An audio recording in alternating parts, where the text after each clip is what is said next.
ሰላም ቅዱሳን እንደምን አላችሁ? ይሄ የምትመለከቱት ቶኪንግ ሶንግስ የተሰኘው ፕሮግራማችን ነው። ዛሬ ደግሞ እንደተለመደው ከተወደደ ወንድማችን ዘማሪ ካሮል ጋነን በተወደዱ ዝማሬዎች ወደ እናንተ መተናል። እንድትከታተሉን በአክብሮት እንጠይቃለን።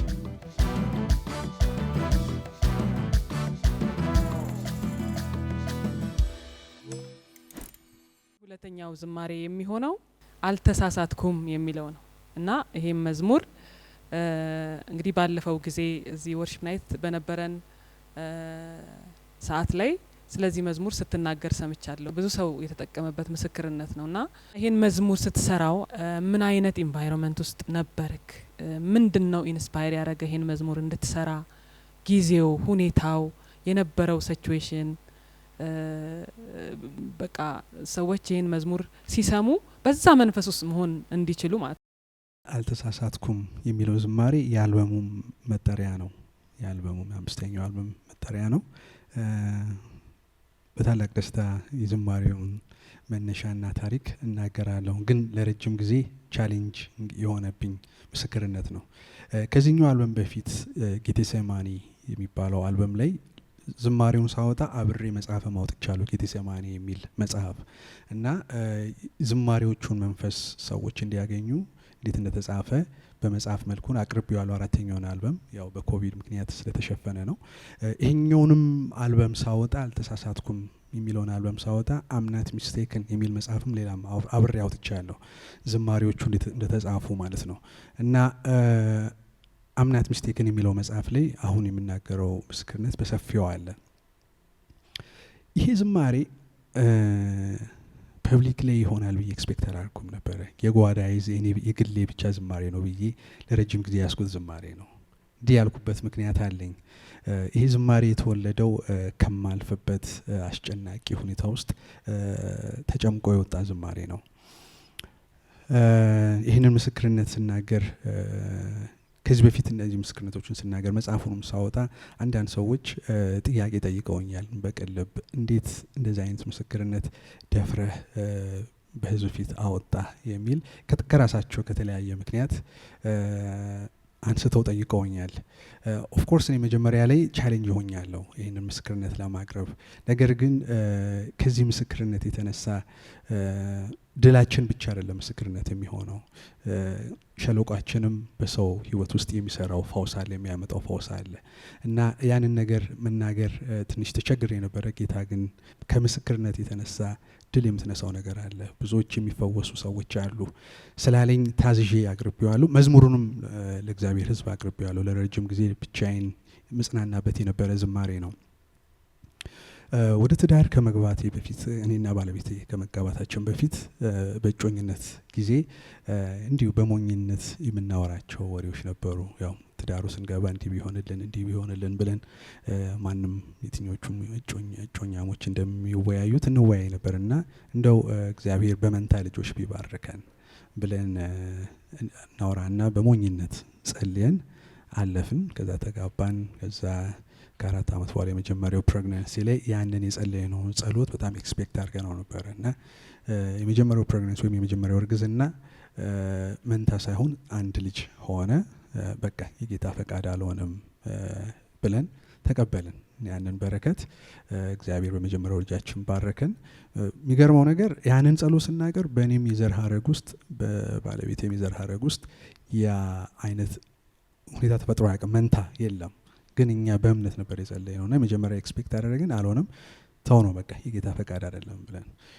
ሁለተኛው ፕሬግናንሲ ወይም እርግዝና ለሐኪም ጋር ቼክአፕ ለማድረግ ስንሄድ ረስተነዋል እኛ ሁሉንም ነገር። በኋላ ዶክተሯ ቼክ ስታደርግ መንታ 2 የልብ ምት ታያለች። ከዛ በኋላ እሷ ደነገጠች። ለምን ይደነግጣሉ ብላ ያው ያልጠበቁት ነገር ነው ብላ እየፈራች ስትናገር እኛ በቃ ዘለለን ምናምን። ምን ሆናችሁ አለች። እኛ እኮ ጸልየን ነበረ የመንታ ልጆች እንዲኖረን ምናምን። እንግዲህ ዋሬቨር ያደረጋችሁት ነገር ሰርቷል አለች። አማኝ አይደለችም፣ ህንዳዊት ናትና በኋላ በጣም ጌታን አከበርን። ከዛ በኋላ ደግሞ በጾታ ደግሞ እኔ ወንዶች ወይ ሴቶች ስልሷ ደግሞ ሴቶች ወንዶች ትላለች። በዛ እንትን እያልን በኋላ ጌታ በቃ ወደደውን ያድርግ ብለን ከዛ ወንድና ሴት ሆኑ። ሁለታችንም ሊያስደስተን ማለት ነው። እና በቃ ልጆቹም መጡ። ያው ትንሽ ኮምፕሊኬሽን ነበረ፣ ግን እሱንም ጌታ አሻገረ። ልጆቻችንን ተቀበልን በደስታ ጌታን እያመሰገንን እየኖርን ከሁለት አመት በኋላ ቤታችን ውስጥ ያልጠበቅነው ሀዘን መጣ። ምንድነው? ከመንታዎቹ ልጆቻችን መካከል አንደኛዋ በኦቲዝም ዲያግኖስድ ሆነች። ያው ኮሚኒኬሽን ስኪሏ ሌቭል 1 ብለው፣ ያው ብዙ ሌቭሎች አሉት፣ እሷን ሌቭል 1 ብለው ኮሚኒኬሽን ስኪል እና ስፒቿ ዲሌይ በመሆኑ እሷ ፕሮግረስ አላረገችም እና በሐኪም ፊት ስናቀርብ ያው ያን ነገር ሲነግሩን በጣም ልባችን ተሰበረ። ያው በእንደዚህ አይነት ሁኔታ የሚያልፉ ብዙ ወላጆች አሉ። በተለይ በአሜሪካን ሀገር ብዙ ወላጆች በዚህ ሁኔታ ያልፋሉ እና በቃ እኔም ባለቤቴም ያልጠበቅነው ነገር ስለሆነ በጣም ውስጣችን ተሰበረ እና በልባችን በጣም እናዝን ነበረ። እኔም በጣም ጌታ ሆይ ይህን ያህል ዘመን አንተን ሳገለግል ስዘምር ለብዙዎች መጽናናት ስታደርገኝ ነበረ፣ እንዴት በዚህ ነገር ውስጥ እንዳልፍ ትፈቅዳለህ ብዬ ከጌታ ጋር በጣም ሙግትን ይዝ ነበረ። የማይመለስልኝ ጥያቄ ነው። ጌታም ብዙ ጠየቅኩት፣ ግን ምንም መልስ አላገኘም። ጌታም ጸጥ አለ እና በኋላ ከጊዜያት በኋላ ያው በሕክምና ያለውን ነገር ያው ባለቤቴም በጣም በዚህ ጉዳይ ላይ በጣም ዋጋ ከፍላለች። በቃ የሚቻለው ነገር ሁሉ በማድረግ በእንደዚህ ፕሮሰስ ውስጥ እንግዲህ ሁለታችንም ስንሰራ ነበረ። በኋላ ጌታ ለልቤ ተናገረኝ። በዚህ ነገር ውስጥ እንድታልፍ የፈቀድኩት ለሌሎች አንደኛ ለሌሎች ምልክት እንድትሆን ነው። ሁለተኛ ደግሞ አንተም በዚህ ውስጥ ልሰራ እፈልጋለሁ እና ደግሞ ስላመንኩህም ነው። ስፔሻል ጊፍት ነው የምላቸው እነዚህ አይነት ልጆችን እና በቃ በተለይ ቅድም በነገርኳቸው ምስክርነት በህይወቴ ውስጥ ትራንስፎርሜሽን ከመጣ በኋላ ብዙ ስደት ደርሶብኛል። ያው ከአንድ ቤተ እምነት ሲወጣ ያለ ብዙ ሽንብር አለና በሶሻል ሚዲያ በብዙ ነገር ብዙ አይነት ስደት ቀርቦኝ ነበርና ጌታ ሆይ ለምንድን ነው በእንደዚህ ነገር ውስጥ እያለፍኩ ይሄን ነገር ደግሞ ለምንድን ነው እንዲሆን የፈቀድከው? ለምን ሰዎች ከእርግማን ጋር ወይ ከእግዚአብሔር ጋር በመጣላት ምናምን አድርገው ነው የሚያዩት? እና ዳዊት የተናገረው ነገር ነበረ፣ ያን ዝማሬው ላይም አለ ግጥሙ ላይና አምላክ ወዴት ነው ባሉኝ ጊዜ ቀንና ማታ እምባዬ ምግብ ሆነኝ አለ። እንደዛው ነው ለኔም የሆነውና ለምን እያልኩት ነበረ። በኋላ ግን ጌታ ከአመታት ከዲያግኖስ ከተደረገች ከ2 አመት ምናምን በኋላ ጌታ እጁን ዘረጋ። በቃ ያልጠበቅነው ነገር ስፒቿ መሻሻል ጀመረ፣ ማደግ ጀመረ እና በቃ ይሄ ዝማሬ ያኔ ነው በቃ የወጣው። ታማኝ ነህ በማለቴ በፊት ታማኝ ነህ ብያለሁ።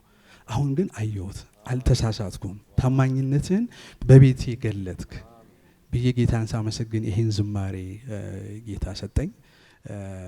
ከዛ በኋላ ጭላንጭል ነበር ያየ ነው፣ በዛ ነው ያመሰገን ነው። በኋላ ይሄን መጽሐፍ ሳወጣ ደግሞ ይሄ ዝማሬ ሳወጣ ደግሞ ይበልጥ ደግሞ በሷ ላይ ብዙ ፕሮግረሶችን አየነው ማለት ነው።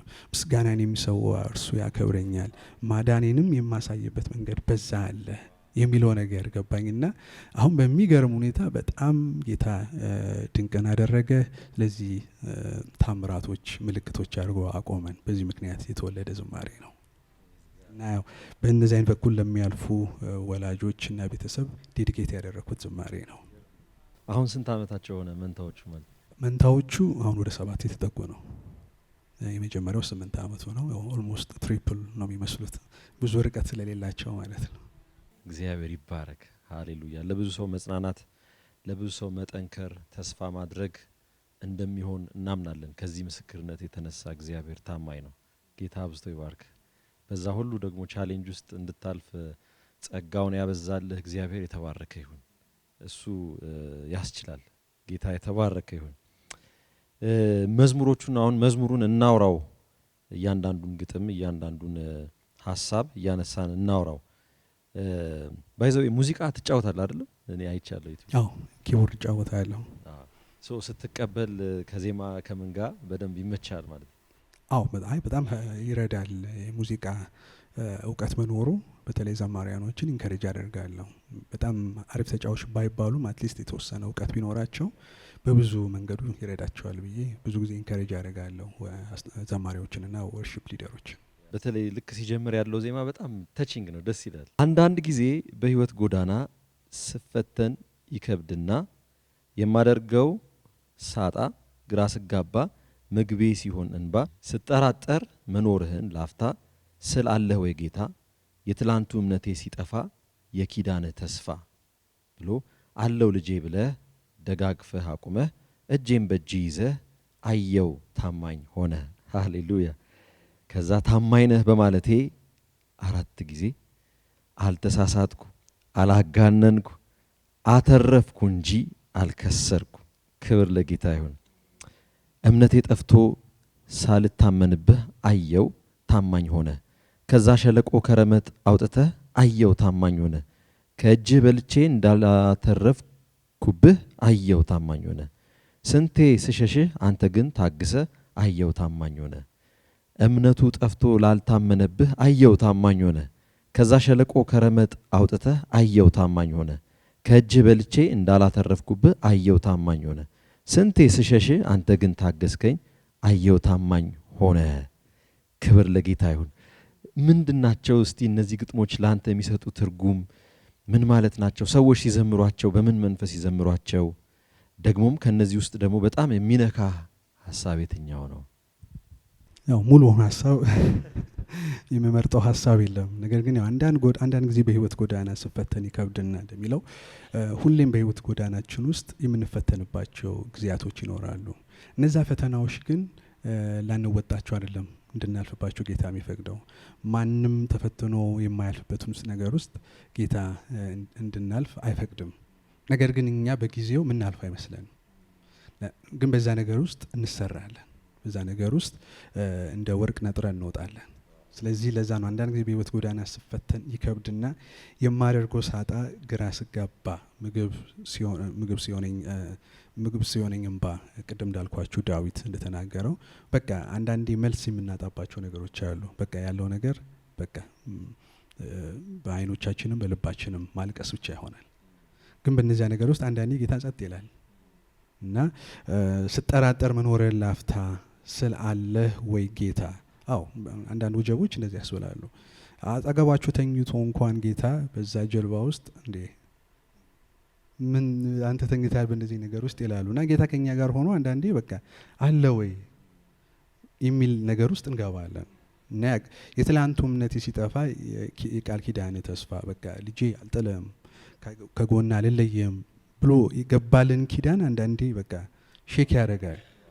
እና ትላንትና የነበረን እምነት በቃ ጴጥሮስም እንደዛ አይደል የነበረው ወዳለው ሲል ነበረ። ግን በሚያልፍበት ነገር ውስጥ ወጀቡ ያንን ነገር ፈተነበት።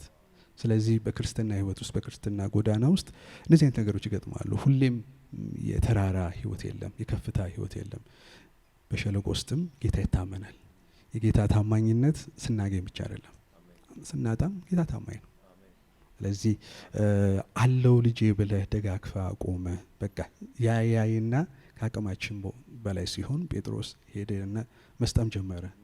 ያዛ ጌታ ሆይ ብሎ እጁን ሲዘረጋ አለሁ ብሎ ይዞ አወጣው።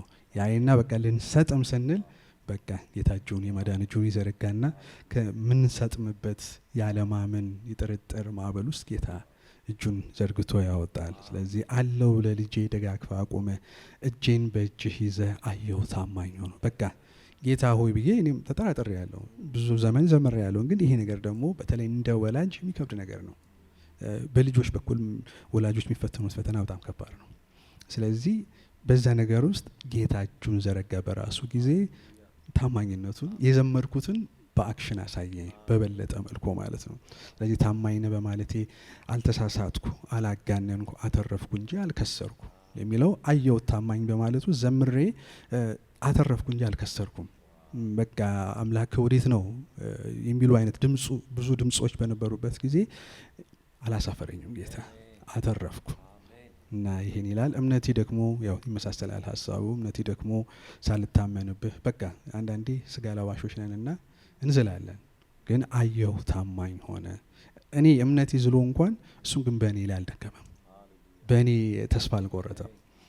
ከዚያ ሸለቆ ከረመጥ አውጥተህ በቃ ሎ የሆነ ፖዚሽን ነው በእምነት ውስጥ በቃ ጌታን መጠራጠር እና በዛ ነገር ውስጥ እንኳን እሱ ታማኝ ሆኖ አየሁት ማለት ነው። ስለዚህ ከእጅ በልቼ እንዳላረፍኩብህ ይላል እና ከእጁ ብዙ በልቼ ያለው ታማኝነቱን አይቻለሁ፣ ግን የገጠመኝ ነገር ቀላል አልነበረም እና ሸሸውት በቃ ጌታ ሆይ ያልኩበት ጊዜ አለ።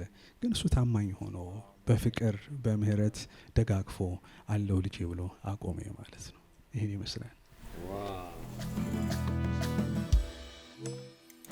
እግዚአብሔር የተባረከ ይሁን። የሚገርም ምስክርነት ነው። ሁለት የመጨረሻ ጥያቄዎች አሉኝ። እንግዲህ ያንተን ምስክርነት ሰምተናል። በአንተ ህይወት የነበረውን ቻሌንጅ እግዚአብሔር እንዴት እንደለወጠ እምነትህን ያለፍክበትን ነገር ሁሉ ሰምተናል። እንግዲህ ለብዙዎች ትልቅ ምስክርነት እንደሚሆን እርግጠኛ ነን። ግን ከዚህ ጋር በተያያዘ ከሌሎች ሰዎች ደግሞ የሰማኸው ምስክርነት ካለ ከዚህ ዝማሬ ጋር በተያያዘ ሁኔታውም ተመሳሳይ ሊሆን ይችላል፣ የተለያየም ሊሆን ይችላል። ስለዚህ እሱ ምስክርነትና በመጨረሻ ደግሞ ካሮል ማለት ምን ማለት ነው፣ የምን ስም ነው፣ ምንኛ ነው የሚለውን ደግሞ መርቀህልን እንጨርሳለን። ወደ ዝማሬው እንሄዳለን። እሺ መርቃለሁ። በዚህ ዝማሬ ውስጥ ብዙ ምስክርነቶችን ሰምቻለሁ። ከዝማሬው ባሻገር ምስክርነቱ ራሱ ለብዙዎች መጽናናት ሆነዋል። በተለይ በእንደዚህ አይነት ተመሳሳይ በሆኑ ነገር ውስጥ የሚያልፉ ብዙ ቤተሰቦች ይህን ነገር ፐብሊክ ላይ ለመቀበል ፐብሊክ ላይ ብቻ ሳይሆን ኢቭን እንደ ቤተሰብ ራሱ ይህን ነገር አምኖ ለመቀበልና ያንን ነገር ትሪት ለማድረግ ብዙ ፓረንቶች ብዙ ወላጆች ይቸገራሉ እና በዚህ ጉዳይ ላይ በተለይ አልበሙ እንደወጣ በምዞርበት ቦታ ሁሉ መሰክር ነበር እና ብዙ ወላጆች ለካስ እኛም እንደኛ አይነት ቤተሰብ አለ አገልጋይ ሆነ የሚለው ነገር ራሱ በጣም ልባቸውን ደግፏቸው በቃ ከፕሮግራም በኋላ የመጡ ያለቀሱ ያለፉበትን ነገር በቃ ይነግሩኛል። ጌታ በዚህ ዝማሬ ደግሞ በጣም እንዳገዛቸው እንዳበረታቸው የጌታን ታማኝነት አሁንም እንዲጠባበቁ እንደረዳቸው ተስፋቸው እንደለመለመ ብዙ ይነግሩኛል። ይሄ ዝማሬ ባይዘዌ ከዝማሬነቱ ባሻገር ደግሞ በምስክርነቱ በሚሄድበት ቤተክርስቲያን ሁሉ እንደውም በዚህ አጋጣሚ ይህንን መልእክት ማስተላለፍ ደስ ይለኛል። ለቤተክርስቲያናት ለቤተክርስቲያን መሪዎች እረኞች ማስተላለፈው መልእክት ምንድነው? በተለይ በእንደዚህ አይነት በተመሳሳይ ሁኔታ ውስጥ ለሚያልፉ ቤተሰቦች ቤተክርስቲያን ትኩረት ብትሰጥ፣ ወላጆች በተለይ ወደ ጉባኤ ሲመጡ ሰንዴ ስኩል እንደዚህ አይነት ልጆች ኢንቫይሮንመንቱ ለየት ያለ ኢንቫይሮንመንት ነው የሚያስፈልጋቸው እና ቤተክርስቲያን በዛ ጉዳይ ላይ ብትሰራ ቮለንተሪ የሆኑ ሰዎችን ትሬን አድርጋ ወላጆች የዛ ቀን እንኳን ቢያርፉ በተለይ አንዳንዱ ሌቭሉ ሃየር የሆነ በጣም አግሬሲቭ የሚሆኑ ልጆች አሉና ወላጅ በቃ 24 ሰዓት ከነሱ ጋር እንደዛ ናቸው። ስለዚህ አትሊስት በሳምንት አንድ ቀን ወላጆች ቢያርፉ እና ቤተክርስቲያን በዛ ጉዳይ ላይ አንድ ቀን እንኳን የምታሳርፋቸው ሰንዴ ስኩል ልጆቹ ማንኛውም አይነት ኢንቫይሮንመንት ውስጥ አይደለም የሚገቡት፣ እነሱ የተለየ ዓለም ውስጥ ነው ያሉት እና ስለዚህ ለነሱ ኮምፎርታብል የሚሆን ጠባብ ያለች ሩምም ቢሆን ተለይቶ ለነሱ የሚመች ነገር ቤተክርስቲያን ብታደርግና ቤተሰቦቹንም ልጆቹንም በእንደዛ መልኩ ብታገለግል የሚል ጥሪ በዚህ አጋጣሚ ማስተላለፍ እሻለሁ እና ብዙ ምስክርነቶችን ሰምቻለሁ። በተመሳሳይ ሁኔታም ያለፉ በሌላም ሁኔታ ውስጥ ያለፉ ሰዎች የዝማሬው መልእክት እንደነካቸው በተለይ ደግሞ ይሄ ምስክርነት ስናገር እኔም በእንደዚህ ውስጥ አለፍኩ ብዬ ያጎረመርማለሁ ወይ እና ምስክርነቱም ዝማሬውም ጌታ እንድቆም ኃይል እንዲሰጠኝ ሆኗል ብሎ ሰምቻለሁ። የስምህ ጉዳይ የስምህ ጉዳይ ያው እንግዲህ ሰዎች በተለያየ መልኩ ይጠሩኛል። ካሮል ይላሉ፣ ደግሞ ሶሻል ሚዲያ ላይ ካርሎስ የሚሉም መጥተዋል። እንግዲህ ከፍቅር ነው ብዬ ተርጉሜዋለሁ። ያው ካሮል ማለት እንግሊዘኛ ቃል ነው እና በውጭው ዓለም ላይ በገና የሚዘመሩ መዝሙሮች የገና መዝሙሮች አንድ ላይ ክሪስማስ ካሮል ኦር ክሪስማስ ኬሮል እና ትርጉሙ ዲክሽነሪ ላይ ስታዩት የክርስቶስ ልደት መዝሙር ወይም የደስታ መዝሙር ማለት ነው። እኔ የተወለድኩት በገና ቀን ነው በጌታ ልደት ቀን የተወለድኩት። ስለዚህ የኔና የጌታ ልደት አንድ ቀን ነው። ስለዚህ ወላጅ አባቴ ይህንን ስም መጽሐፍ ላይ አይቶት ነበርና በኋላ ይህንን ስም ሰጠኝ። ፕሮፌቲካል ነው ብዬ አስባለሁ። ምክንያቱም ህይወቴም ከዝማሬ ጋር ሆነ። የጌታን ማዳን፣ የጌታን ልደት፣ ሁሉንም ነገር እየዘመርኩ አደግኩኝ። ፕላስ ደግሞ ወደፊት የምኖርበትንም ቦታ ስለዚህ አልተቸገርኩም። ቦታ ስቀይር እዚህ ነው የተቸገርኩት። ከልጅነቴ ጀምሮ በቃ ጸጉረ ለውጥ በማካከላችን እያሉ እና ትክክለኛ ስምም አይመስላቸውም ነበረ። እንደውም ስም እንድቀይር በጣም ፑሽ ያደረጉ ሰዎች ነበሩ። በኋላ ያው ዴስቲኒ እነሱ ስላላዩ ወደፊት ይቸገራል ብለው ማለት ነው። ግን ጌታ ዴስቲኒን ስላየ እና በዛ ሀገር አልተቸገርኩም ማለት ነው።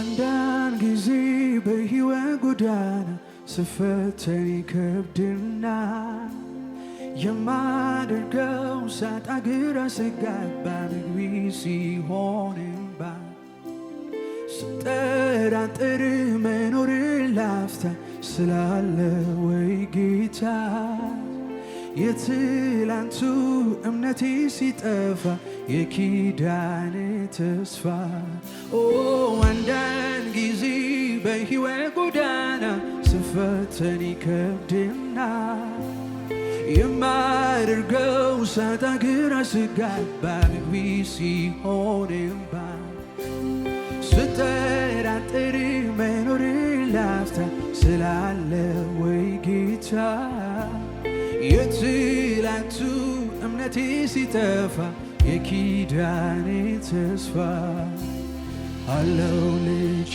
ብለህ ደጋግፈህ አቁመህ እጄን በእጅ ይዘህ አየሁ ታማኝ ሆነህ አለው ልጄ ብለህ ደጋግፈህ አቁመህ እጄን በእጅ ይዘህ አየሁ ታማኝ ሆነህ ታማኝ ነህ በማለቴ ታማኝ ነህ በማለቴ ታማኝ ነህ በማለቴ ታማኝ ነህ በማለቴ አልተሳሳት አላጋነን አልተረፍኩም እንጂ አልከሰር አልተሳሳት አላጋነን አልተረፍኩም እንጂ አልከሰር አልተሳሳት አላጋነን አልተረፍኩም እንጂ አልከሰር አልተሳሳት አላጋነን አልተረፍኩም እንጂ አልከሰር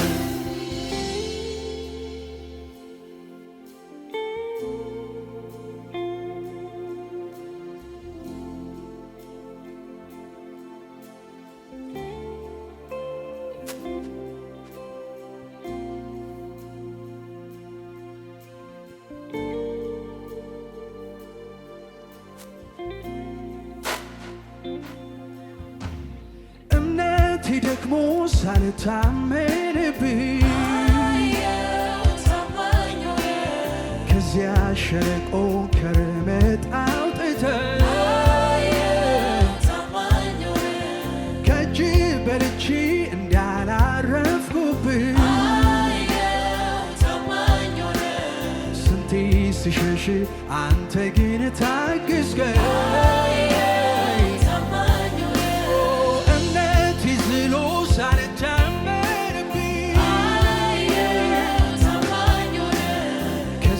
ሸለቆ ከርመት አውጥተህ አሁን ከእጅ በልቼ እንዳላረፍኩብህ ስንቴ ስሸሽ አንተ ግን ታግስከኝ አለው ልጄ ብለህ ደጋግፈህ አቁመህ እጄን በእጅ ይዘህ አየው ታማኝ ነው አለው ልጄ ብለህ ደጋግፈህ አቁመህ እጄን በእጅ ይዘህ አየው አለው ልጄ ብለው አለው ልጄ ብለህ ደጋግፈህ አቁመህ እጄን በእጅ ይዘህ አየው ታማኝ ነው ታማኝ ነህ በማለቴ ታማኝ ነህ በማለቴ ታማኝ ነህ በማለቴ ታማኝ ነህ በማለቴ አልተሳሳት አላጋንም አዘረፍኩ እንጂ አልከስም አልተሳሳት አላጋንም አዘረፍኩ እንጂ አልተሳሳት አልተሳሳት አላጋንም አዘረፍኩ እንጂ አልከስም አልተሳሳት አላጋንም አዘረፍኩ እንጂ አልተሳሳትኩም አልተሳሳት አላጋንም አዘረፍኩ እንጂ አልከስም አልተሳሳት አላጋንም አዘረፍኩ እንጂ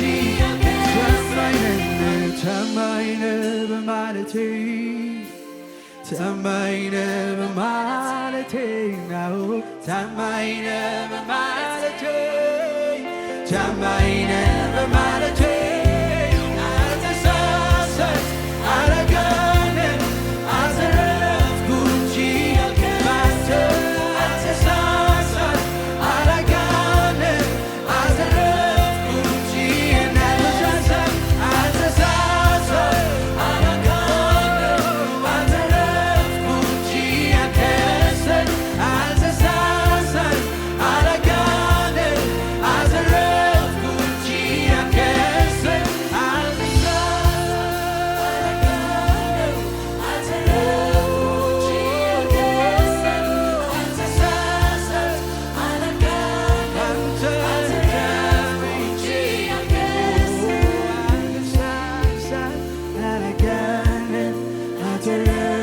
እንጂ አልከሰት አልተሳሳት አላጋንም አዘረፍኩ እንጂ አልከስም አልተሳሳት አላጋንም አዘረፍኩ እንጂ አልከስም ሞኝ ነህ ይሉኛል ሳይረዱት ቀርተው ተመለስ ይሉኛል ዋጋ ቢስ አድርገው አልፈልግም ካልኩኝ ጭቅጭቅ ምንድነው እምቢ አሻፈረኝ ኢየሱስ ጌታ ነው ድንቅ ነው ድንቅ ነው ለኔ ጌታ ድንቅ ነው ለኔ ኢየሱስ አቤት ድንቅ ነው ለኔ ሁል ጊዜ ድንቅ ነው ለኔ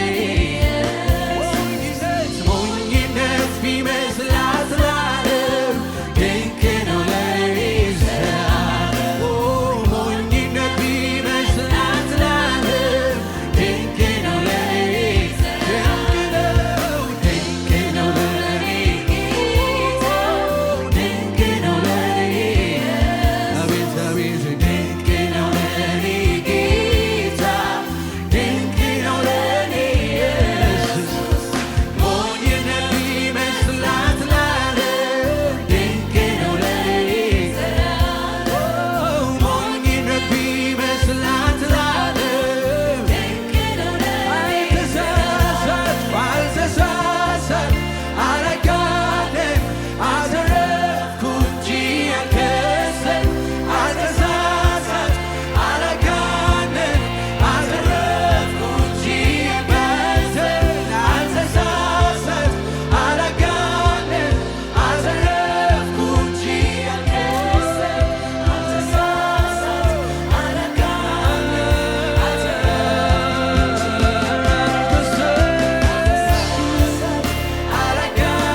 አልተሰሰት አለቀን አተረፍኩ እንጂ አልከስም